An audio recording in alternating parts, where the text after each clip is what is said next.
ఓం శ్రీమాత్రే నమ. అందరికీ ఆహాహా ఎమి పద్యానికి స్వాగతం, సుస్వాగతం. ప్రకృతి లేక కాలం చేసే విచిత్రాలను, అద్భుతాలను ఎంతో చక్కగా వివరిస్తున్నారు శ్రీ వేమన యోగీంద్రులు. ఈ పద్యంలో శ్రీ యోగి వేమన గారు ఆనాడే భవిష్య దర్శనం చేసి ఊహించి చెప్పారా అని విస్తుపోతాం మనం. చూడండి, ఆ పద్యం చదువుతున్నాను. ధన విహీనుడైన తండ్రి గర్భంబులో భాగ్య పురుషుడొకడు పరగ పుట్టి బహుళ ధనము కలిగి భద్రమార్గంబున పరులకు ఉపకరించి ప్రభలు వేమా. ప్రస్తుత సమాజంలో జరుగుతున్న మార్పులను, సంఘటనలను పరికిస్తే ఇది ముమ్మాటికి నిజమే సుమా అనిపిస్తుంది.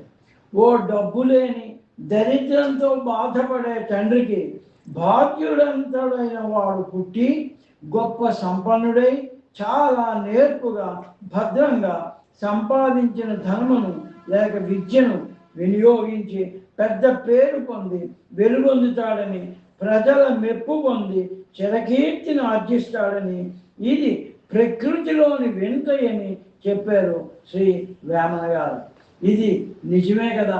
చూడండి, మన పూర్వ రాష్ట్రపతి గారు శ్రీ అబ్దుల్ కలాం గారు చాలా పేద కుటుంబంలో పుట్టి అత్యున్నత పీఠం దేశానికే రాష్ట్రపతి అయి ప్రజలందరి మెప్పు పొంది అణు విజ్ఞానంలో దేశానికే వెలుగై నిలిచారు.